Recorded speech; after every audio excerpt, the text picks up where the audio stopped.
इसलिए भाजपा ने उन पर दाव लगाया है। सम्राट चौधरी कोई हार्डकोर आरएसएस या बीजेपी के कैडर नहीं है कि उनको उनके लिए भाजपा खून बहा देगी, ये नहीं है। क्या देश भर में यह एहसास कराने की कोशिश की गई है कि जो राज्य हमें ज्यादा सीटें जिता कर देगा उस राज्य पर हम ज्यादा भरोसा करेंगे। इस संजय सौरागी को बिहार में अध्यक्ष बना दिया गया दिलीप जायसवाल को हटाकर। नीतीश के बाद अगर यही परिस्थिति फिर से अगर आकलन करनी हो तो भाजपा अपना मुख्यमंत्री देगी, यही ना। ओरमा ग्रुप, जो सोचता है वो करता है, आपके अपने सपनों का आशियाना। थंबनेल देखकर ही आपको समझ आ रहा होगा कि इस खबर की जांच पड़ताल क्यों होनी चाहिए। जी हां, नमस्कार, मैं दीपक, देख रहे हैं आप भारत लाइव और ये हमारा खास कार्यक्रम जांच पड़ताल है। आपको थंबनेल में दिख रहा होगा क्या भाजपा अपना सीएम बनाने जा रही है या भाजपा अपना बिहार में नई सीएम देगी। क्या होगा, क्या नीतीश कुमार अब मुख्यमंत्री नहीं रहेंगे? बहुत कुछ इस खबर में आपको पता चलेगा और इसी खबर की जांच पड़ताल होनी है कि आने वाले समय में नीतीश कुमार कितने समय तक बिहार के मुख्यमंत्री रहेंगे। और हमारे पॉलिटिकल डॉक्टर नमन सर आखिर थंबनेल में ये क्यों लिखे हैं कि भाजपा जो है वो अपना सीएम दे सकती है या आने वाले समय में भाजपा का कोई मुख्यमंत्री होगा। क्या कुछ बड़ा होने वाला है बिहार में? अभी भी कुछ खेला बचा है, सब जानेंगे। चलिए तो सवाल करते हैं सर से और पूछते हैं और जानने की कोशिश करते हैं कि बिहार में मुख्यमंत्री अगला कौन होगा। सबसे पहले स्वागत है सर आपका। जी थैंक यू। आपने तो खबर को ही इतना सस्पेंसफुल कर दिया है पहले ही से थंबनेल में लिख कर कि भाजपा अपना मुख्यमंत्री देगी। तो आपके हिसाब से क्या नीतीश कुमार आने वाले समय में बिहार के मुख्यमंत्री नहीं है या है, तो क्यों नहीं? देखिए, बहुत दिनों तक तो नहीं है, ये तो आप भी जानते हैं, ये तो बिहार की जनता भी जानती है। जितने दिन नीतीश कुमार चल रहे हैं उनको चलाया जाएगा। बाकी आसपास की परिस्थितियों और सरकार के जो उनकी गलियां हैं छोटी मोटी राजनीतिक, उनमें जो चर्चाएं होने लगी हैं उनसे आप नजर नहीं चुरा सकते हैं। नीतीश के बाद के विकल्पों पर दिल्ली में एक बड़ी चर्चा भी हुई है और उस चर्चा में जदयू के दो बड़े नेता, नीतीश कुमार के बाद जो दो कुर्सियां आती हैं, ललन सिंह और संजय झा, दोनों मौजूद भी रहे। और अमित शाह ने बहुत साफ गोई से पूछ लिया कि नीतीश कुमार के बाद आप लोग क्या सोच रहे हैं, किनको आगे कीजिएगा। क्योंकि देखिए, आपके हमारे बीच में यही ना अंडरस्टैंडिंग है कि हमारे विधायक 30 हो जाए, 40 हो जाए, 80 हो जाए, 200 हो जाए, 225 हो जाए, आपके साथ गठबंधन रहेगा तो उसकी शर्त यही रहेगी कि नीतीश कुमार मुख्यमंत्री रहेंगे। बिल्कुल, नीतीश रहेंगे। नीतीश के बाद अगर यही परिस्थिति फिर से अगर आकलन करनी हो तो भाजपा अपना मुख्यमंत्री देगी, यही ना। बिल्कुल। लेकिन चूंकि जो समझौता है उस समझौते से थोड़ा सा भी इधर उधर होने पर नीतीश कुमार पाला बदल लेते हैं। या अगर भनक लगती है नीतीश कुमार को कि ऐसा कुछ करने जा रही है भाजपा, तो नीतीश पहले ही अपना रुख बदल देते हैं, खेल के पहले खेला कर देते हैं। तो भाजपा भी इससे कई बार जल चुकी है। एक बार मुंह जला, चलिए ठीक है मान लेते हैं, दूसरी बार मुंह जल गया, अब बार बार भाजपा मुंह जलाती रहेगी, ऐसा भी होना नहीं है। भाजपा भी बहुत स्मार्ट पार्टी है, उसने बहुत तरह के समीकरणों को झेला है, कई विपरीत परिस्थितियों में भी सरकार बनाई है और अब तो बिहार में जिस तरह से बहुमत आया है, ये पूरा खेल भाजपा का रचा हुआ है और इसके रिजल्ट भी कहीं ना कहीं भाजपा के ही हिसाब से आए हैं और इसका श्रेय भी भाजपा को ही जाता है, ना कि बाकी दलों को। सबको क्युमुलेटिव तौर पर एनडीए को जरूर जाएगा, लेकिन इस 100% के खेल में 80% भाजपा ने खेल खेला है। बाकी दल जो है चार, वो 20% में ही आते हैं। मतलब ये कहावत सही है कि खेल खेलिए खिलाड़ियों से लेकिन बचकर बिहारियों से। हाँ, लेकिन कितना बच के बिहारियों से चलिएगा। बिहारियों को भी अच्छा खेल खिला दिया इस बार बीजेपी ने और उसके लिए बहुत सारे बिहारियों का उपयोग किया गया। बिहार से पुराने रिश्ते वाले लोगों का उपयोग किया, धर्मेंद्र प्रधान से लेकर जो नेता बिहार में काम करते केशव प्रसाद मौर्य, उन सबको लाया गया और हर समीकरण को भाजपा ने बहुत संजीदगी से लिया। इसी वजह से रिजल्ट उनके फेवर में आया और मैं कह रहा हूं कि उसका एक मेजोरिटी जो श्रेय है वो बीजेपी को ही जाना चाहिए। तो अब जब इतना कुछ बीजेपी ने कर लिया है और आगे कभी संभावना बनती है तो निश्चित ही बिना जदयू से रिश्ता खराब किए हुए, पूर्व के विसंगतियों को देखते हुए भाजपा जरूर चाहेगी कि ऐसी परिस्थितियों का पहले से ही आकलन कर लिया जाए जिसमें यदि कोई, मैं बार बार जिसे कहता हूं संवैधानिक क्राइसिस जी, या ऐसी कोई समस्या उत्पन्न होती है कि भाई अब नीतीश कुमार के बाद किसी को लाने की जरूरत पड़ जाए, तो भाजपा की स्थिति बहुत स्पष्ट रहे, भाजपा का फैसला जो कोर्स ऑफ एक्शन है वो बहुत क्लियर रहे दोनों गठबंधनों के बड़े दलों जो है आपस में, जदयू और बीजेपी, उनके बीच में कोई मनमुटाव की स्थिति न उत्पन्न हो, ये आकलन, ये चर्चा अगर पहले हो जाए तो ज्यादा बेहतर है। और इसी को लेकर ये चर्चा दिल्ली में हुई है। लेकिन जब से ये चर्चा हुई है तब से 2-3 बड़े फैसले बिहार में लिए गए हैं। कुछ फैसले तो सीधे सीधे केंद्र और आगे के देश के भविष्य की राजनीति को भी इंटरफेयर करेंगे। जैसे बांकीपुर के विधायक, जो हमारे विधायक हैं नितिन नवीन, इनको प्रदेश अध्यक्ष की रेस में रखा गया था, जो कि फैसला मुझे लगता है जल्दी ही होने वाला था। लेकिन तब तक उन्हें राष्ट्रीय अध्यक्ष बना दिया गया सीधे, नितिन नवीन को। जी, देश के सबसे युवा पार्टी अध्यक्ष वो हुए राष्ट्रीय, सभी पार्टियों में। कांग्रेस के तो 88 साल के हैं कि 80 साल के हैं, उनका तो बातें नहीं करना है। बाकी किसी दल में भी इनके उम्र के आसपास का कोई नेता कार्यकारी अध्यक्ष नहीं है, कार्यकारी क्या अध्यक्ष ही नहीं है। तो वैसी स्थिति में भाजपा ने यह फैसला क्यों लिया, इसको लेकर हमने कई बिंदुओं पर चर्चा की थी अपने पंचनामा में। लेकिन आज केवल इस पे चर्चा नहीं करनी है, आज एक कम्युलेटिव चर्चा करनी है। बहुत सारे फैसले जो बीजेपी ने लिए हैं, उनका कंबाइंड इफेक्ट क्या पड़ने वाला है नीतीश कुमार के स्वास्थ्य पर और गठबंधन के स्वास्थ्य पर और बिहार पर, यह चर्चा करने वाले हैं। फिर अगले ही दिन, अभी इससे उबरे ही नहीं थे कि संजय सौरागी को बिहार में अध्यक्ष बना दिया गया, दिलीप जायसवाल को हटाकर। सम्राट चौधरी ने तो कहा ही था कि बिहार को डबल डोज मिला है। हाँ ठीक है, डबल डोज दीजिए, जो बोलिए, ये तो अच्छी बात है। अब प्रदेश अध्यक्ष तो है बीजेपी के बिहार में, तो बिहार के ही होंगे ना, लेकिन राष्ट्रीय अध्यक्ष बिहार के हुए हैं, ये बड़ी बात है। और मैं तो इसे खुल के कह रहा हूं, मैं पहले विश्लेषकों में से हूं जिसने ये बात कही, और बहुत फर्स्ट डे ही जिस दिन फैसला हुआ उसके आधे घंटे बाद ही पंचनामा मैंने ये बात कही थी कि नितिन नवीन राजेंद्र प्रसाद के बाद बिहार के इकलौते ऐसे चेहरे हैं जिनको इतना पावरफुल कुर्सी मिला है। शायद नीतीश कुमार अगर विपक्ष की तरफ से, इंडिया गठबंधन की तरफ से अगर सीएम कैंडिडेट घोषित हो जाते तो इतनी बड़ी, उससे बड़ी कुर्सी वो मान जाती। लेकिन वर्तमान में आजादी के बाद से इतने सारे राजनीतिक पद बिहार को मिले हैं, लेकिन भाजपा जो सबसे बड़ी विश्व की पार्टी है, जिसका सबसे बड़ा कैडर है, जिसके पास सबसे ज्यादा ताकत है, देश भर में, दुनिया भर में सबसे ताकतवर पार्टियों में से भाजपा आती है। बिल्कुल। क्यों? जितने राज्यों पर इसका प्रभाव है, जितने इसके मुख्यमंत्री हैं, जितना दिन से मोदी लगातार प्रधानमंत्री बनते आ रहे हैं, जिस प्रकार का प्रेम और स्नेह और वोट मिला है मोदी को, यह साबित करता है कि भाजपा विश्व की सबसे मजबूत पार्टियों में से एक है।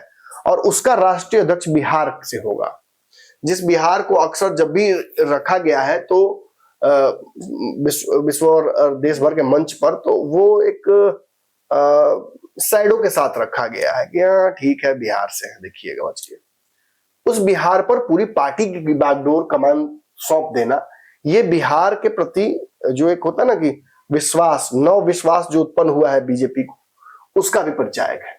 ये इस बात को भी कहीं ना कहीं परिलक्षित करता है कि बीजेपी बिहार को रिटर्न गिफ्ट दे रही है, जो 202 सीटें मिले हैं उसके बदले में। लेकिन विपक्ष एक और बड़ी बात कह रही है कि इसलिए नितिन नवीन को चुना गया है क्योंकि ये यस सर और नो सर वाले व्यक्ति हैं। देखिए, ये तो विश्लेषण मैंने पंचनामा उस दिन कर दिया था। आज इस दोनों का मिला हुआ विश्लेषण करना है कि एक तरफ नितिन नवीन और एक तरफ संजय सौरागी, दोनों को उठाकर ले जाया गया है। नितिन नवीन सवर्ण में आते हैं, सवर्ण कोटे में आते हैं बिहार के, और ये लाला जाति यानी कायस्थ जाति से आते हैं।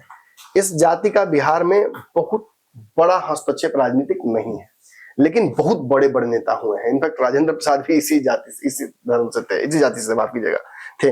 तो क्या उस वाले राजेंद्र प्रसाद वाले रोल में इनको फिट करके या एक नैरेटिव देने की कोशिश की गई है बिहार वासियों को? क्या देश भर में यह एहसास कराने की कोशिश की गई है कि जो राज्य हमें ज्यादा सीटें जिता कर देगा उस राज्य पर हम ज्यादा भरोसा करेंगे? बिल्कुल। और नेक्स्ट डे ही संजय सौरागी, जो कि वैश्य समाज से, बनिया समाज से आते हैं, अग्रवाल बनिया है, और जिनकी जनसंख्या बिहार में बहुत ज्यादा नहीं है, लेकिन ईबीसी, ये वो जाति जिस पर कांग्रेस, आरजेडी, नीतीश कुमार और बाकी पार्टियां बिहार की, इनफैक्ट प्रशांत किशोर तक, इस पर खूब प्यार लुटा रहे थे पूरे चुनाव तक, क्योंकि सबको पता है कि पिछड़ों में एक बड़ी जनसंख्या ईबीसी की है जी।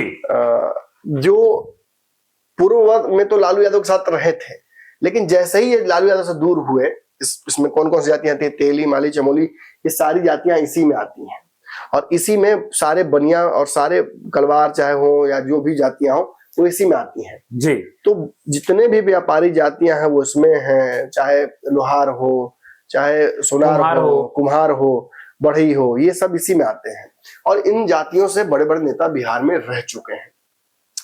तो भाजपा ने एकाएक संजय सौरागी को इसलिए नहीं आगे किया है कि वो किसी जातीय समीकरण में फिट बैठ जाए, बल्कि उनको आगे करने का पूरा पूरा मकसद ही यही है कि वो ईबीसी का रिप्रेजेंटेशन करें और ईबीसी का रिप्रेजेंटेशन करेंगे तो एक बड़ी जातीय समीकरण का रिप्रेजेंटेशन और वोट बैंक, और सबसे बड़ी बात की गुटबाजी नहीं कर पाएंगे क्योंकि अपनी जाति बहुत गिनती भर की है।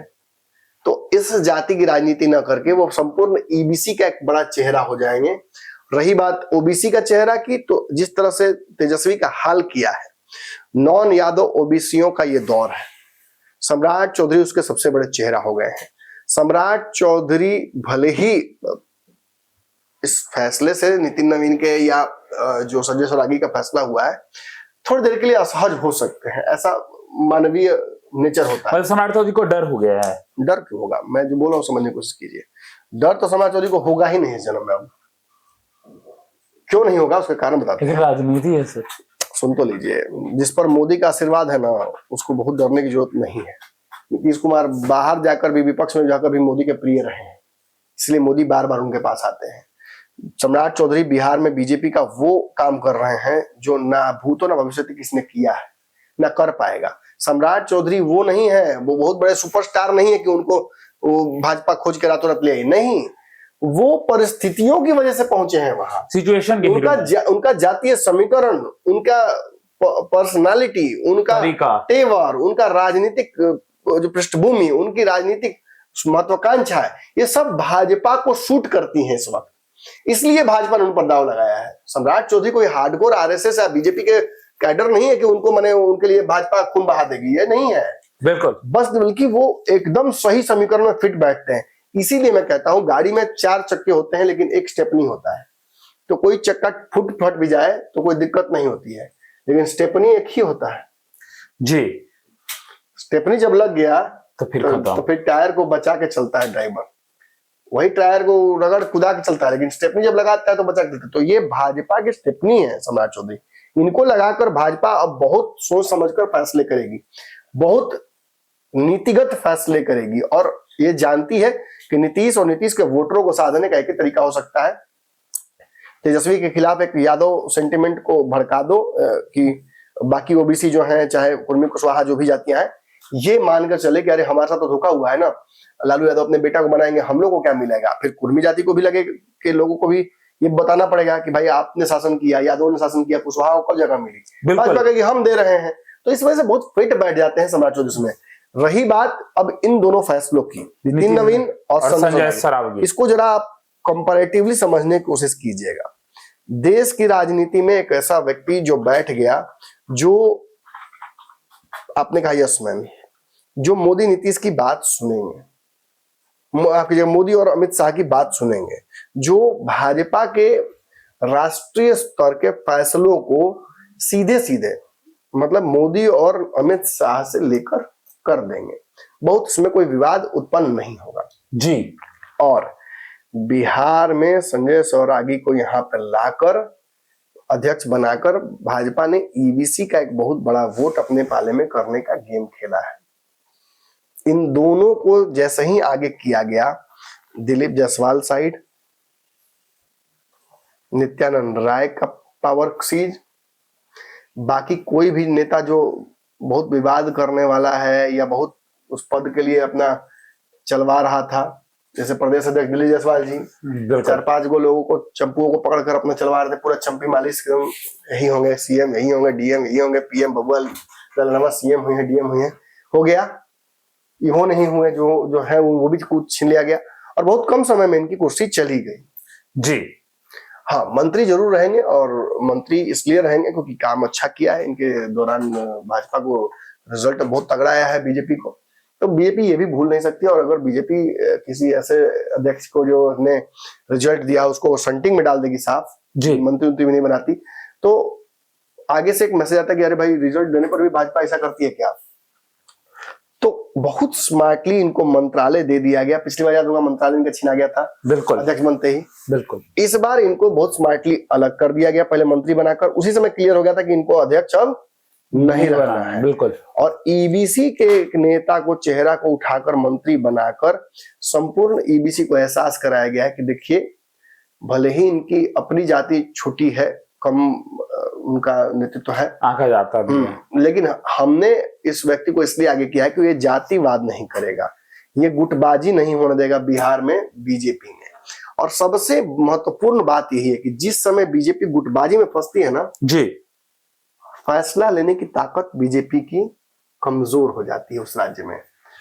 भाजपा जब तक गुटों में बटी हुई थी, आज नहीं रहे इस दुनिया में सुशील मोदी, लेकिन ये बात जान लीजिए दर्शकों, मैं बोलने में हिचकता नहीं हूं जो सच होता है। सुशील मोदी जब तक बिहार बीजेपी के सर्वे सर्वा रहे, कमान उनके हाथ में रही, पैसिवली एक्टिवली, बिहार भाजपा गुटों में बटा रहा,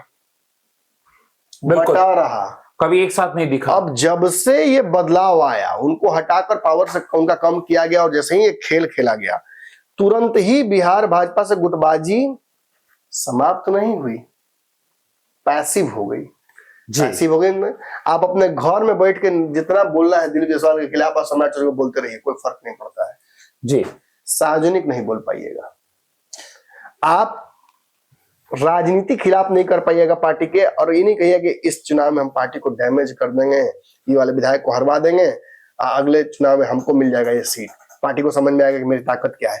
नहीं, भाजपा ने इस बार इस तरीके के किसी भी नेता को एंटरटेन नहीं किया है जी। इसके एग्जाम्पल कई हैं, मैं नाम लेना चाहूंगा, लेकिन अश्विनी चौबे तो इसके जीते जाके एग्जाम्पल है। पिछले जो डिप्टी सीएम थे तारकिशोर और बाकी लोग, वो भी एग्जाम्पल हैं।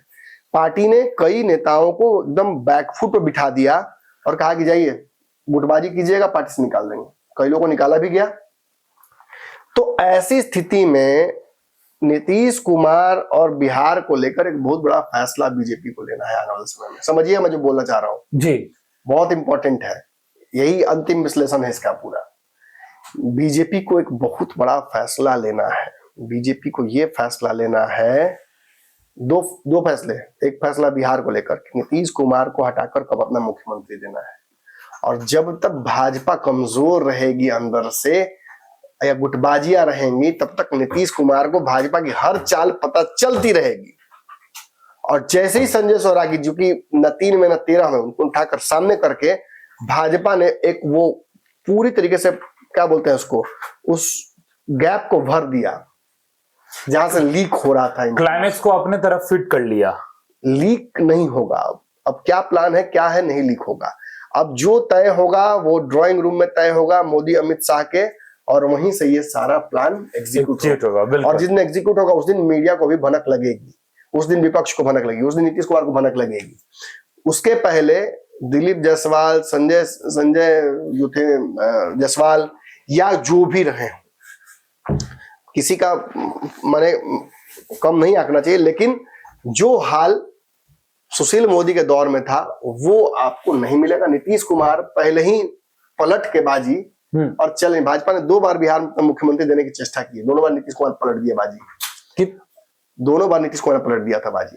अब इस बार यदि ऐसा कुछ भाजपा करने जाएगी तो मैं दावे से कहता हूं नीतीश कुमार को उसकी भनक नहीं लगेगी। कितना भरोसा जीत पाएंगे नितिन नवीन और संजय सरावगी सर? किसका? मोदी का और बिहार की जनता का? भाई जीत चुके हैं, तब तो उनको बनाया गया है। सब सिचुएशन सोच समझकर ही उनको दिया गया है मौका। ये समझ लीजिए, मैं फिर समझाने की कोशिश कर रहा हूं, जो फैसला लेना है बीजेपी को, उसके लिए बीजेपी को एकजुट रहना बहुत जरूरी है। गुटबाजी नहीं होनी चाहिए। जाति के नाम पर कि राजपूतों का अलग गुट, भूमिहारों का अलग गुट, ओबीसी का अलग गुट, ये नहीं हो सकता है जी। This can not go in hand with that. तो एक संजय सौरागी तो इसको डील करेंगे, वहीं दूसरी तरफ राष्ट्रीय राजनीति में भी एक खेल हो रहा है। नीतीश कुमार को जब पलटने की कोशिश की जाएगी तो फिर एक बार इंडिया गठबंधन को बनाने की कवायद शुरू हो सकती है। कांग्रेस इसकी तैयारी कर रही है, नॉन राजद गठबंधन बनाने की तैयारी कर रही है। बिल्कुल। नितिन नवीन जब सेंटर में रहेंगे, केंद्र में बीजेपी के रहेंगे और उनकी पूरी ईमानदारी मोदी और अमित शाह के लिए रहेगी, तो आरएसएस या जो भी कोई बहुत बड़ा खेल करने जा रहा है मोदी के खिलाफ आने वाले कुछ दिनों में, एक बहुत बड़ा खेल मोदी के खिलाफ होने जा रहा है, उसकी तैयारी हो चुकी है, वो खेल भी नहीं हो पाएगा, क्योंकि भाजपा के सबसे ऊपर वाले पद पर वो व्यक्ति बैठा हुआ है जो मोदी और अमित शाह जो कहेंगे वो करेगा। बिल्कुल, समझने वाले समझ जाएंगे, इससे ज्यादा समझाना मेरे लिए संभव नहीं है। मैंने इस सारे साल में समझा दिया क्या खेल होने वाला है। जो होगा शांतिपूर्ण तरीके से, मैं फिर कह रहा हूं, जो होगा शांतिपूर्ण तरीके से होगा, नीतीश कुमार की रजामंदी से ही होगा, या कम से कम ऐसा जरूर सार्वजनिक तौर पर दिखेगा कि नीतीश की रजामंदी से हो रहा है। बस कोई बहुत बड़ा फैसला जब होने वाला होता है तो हद के चौक चौराहे पर हर जगह पुलिस तैनात हो जाती है। बिल्कुल, वही पुलिस की तैनाती की जा रही है बीजेपी के द्वारा, ताकि ये फैसला जब बीजेपी ले तो कोई रास्ता इधर उधर न बचे, किसी प्रकार का दुष्प्रचार ना हो, किसी प्रकार का एक मतलब रास्ता ना मिले, फेल सेफ हर तरह से हो जाइए, वो तैयारी कर रही है बीजेपी। तो देखिए शांति से होगा जो होगा। अब ये देखना दिलचस्प होगा कि आगे आने वाले समय में नीतीश कुमार कब तक बिहार के मुख्यमंत्री जो है उसके पद पर बने रहेंगे, या आने वाले समय में भाजपा जो है फेयरवेल के तरीके से नीतीश कुमार के जगह अपना सीएम देगी। तो इस खबर में फिलहाल इतना ही। आप हमारा खास कार्यक्रम जांच पड़ताल देख रहे थे। धन्यवाद। आपके सपनों को हमने सजाया है, ई होम्स पैनोरामा को हमने बनाया है। ई होम्स मेरा एक सपना था जिसपे मैं पिछले 4 साल से काम कर रहा था। हमने जो बनाया है वो सबने है माना। ई होम्स पैनोरामा में हो आपका भी आशियाना। और फाइनली हमने 2021 में इस प्रोजेक्ट को लॉन्च किया। बहुत लोग अप्रिशिएट कर रहे हैं कि पूर्णिया जैसे शहर में, बिहार के, एक तो बिहार की बात करें उसमें भी पूर्णिया जैसे छोटे जगह में इस तरह का लाइफस्टाइल देना, ये सुन के हम लोगों को बहुत अच्छा लगता है। ई होम्स में हमने कुछ और भी किया है, जैसे हम जिस जगह में रह रहे हैं हमारे फैमिली सिक्योर हो, उनको सिक्योरिटी का ध्यान में रखा है। आपकी सुविधा और सुरक्षा आपके लिए खास है, ये आपका विश्वास है। इसमें आर्टिफिशियल इंटेलिजेंस का 7 लेयर सिक्योरिटी का हमने इस्तेमाल किया है। लस ग्रीन कैंपस को बनाया है। यदि हमारा बाउंड्री वाल है तो वो वर्टिकल गार्डन है। ये जितनी भी फैसिलिटी होता है एक इंटरनेशनल टाउनशिप में ई होम्स है, ये हम लोग विश्वास नहीं कर पा रहे हैं। जो भी हमारे मित्र दोस्त या जो भी हमारे बाहर के बाहर आते हैं तो हम लोगों को बहुत अच्छा सुनने को मिलता है और बहुत अच्छा क्रेडिट मिल रहा है। वो सारा हमने सिर्फ एक बिल्डिंग नहीं बनाया, हमें एक बहुत अच्छा लाइफस्टाइल दिया ई होम्स में, और मेरा एक सपना था जिसको मैं आज फुलफिल होते हुए देख रहा हूँ। ये आपका आवास है। ई होम्स पैनोरामा में अब आपका निवास है। E homes panorama, luxurious lifestyle redefined. Panorama group, जो सोचता है वो करता है। अगर ये वीडियो पसंद आई और वह बिहार के राजनीति और बिहारियत से सरोकार रखेनी तो सब्सक्राइब बटन दबा के चैनल के सब्सक्राइब कर ली। ओजे एगो घंटी बा, ओकरा बटन दबा देला से कुल सटीक और मारक खबर रुआ मुफ्त में मिल जाई। अगर रुआ पत्रकारिता के हमनी के नया प्रयोग में सहयोग कर चाहतानी तो ज्वाइन बटन दबा दी। पेटीएम नंबर नोट कर ली 9386816700।